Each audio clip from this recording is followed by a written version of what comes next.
I walk country roads, back roads. I walk until I'm too tired to go on. Day or night, it doesn't matter. I'm not picky about where I rest. On open ground, in ditches, under bridges, or in long grass beside rotting logs. These are my beds now. I watch green clouds of budgerigars kaleidoscope across the sky. Then night falls, and my mind goes to places where I don't want it to go. So I get up and keep walking. I'm hit by the wind of passing trucks. When I pass roadside memorials, I touch them with my hand. Last night, I walked north along a back road, and tectonic plates and Tasmanian tigers entered my mind. The moon cast a bright glow.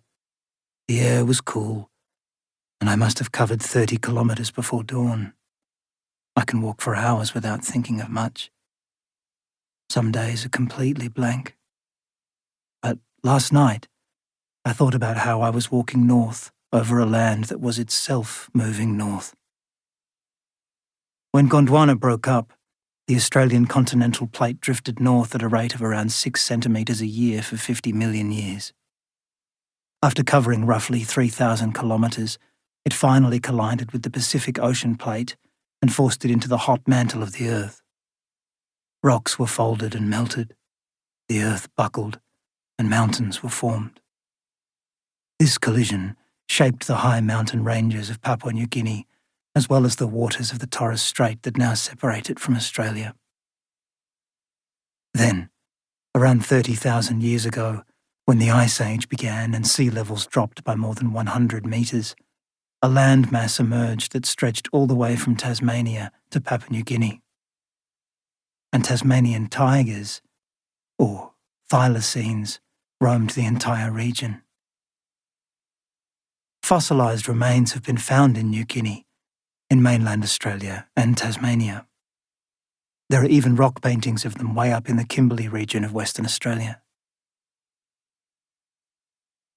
Over the next 6,000 years or so, as the ice melted and sea levels rose, water flooded the Bass Strait and Tasmania became separated from the rest of the continent.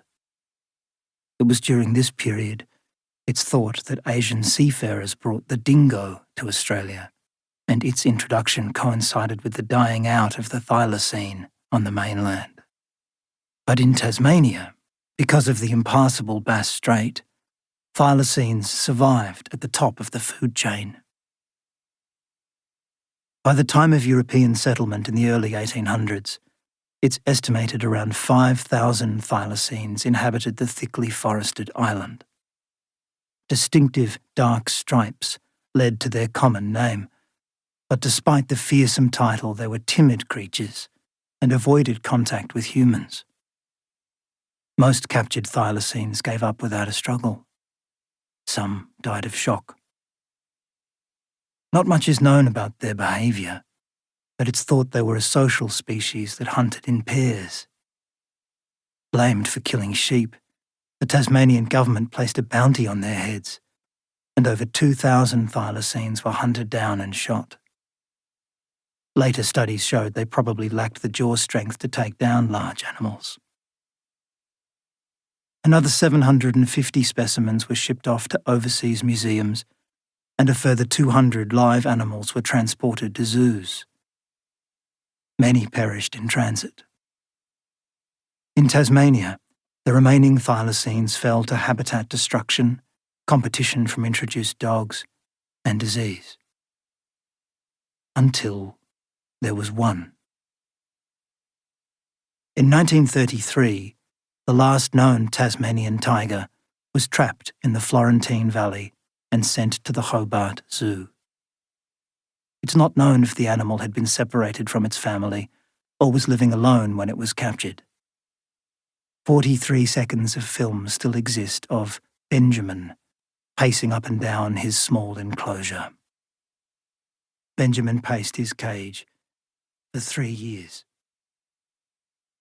On the 7th of September 1930.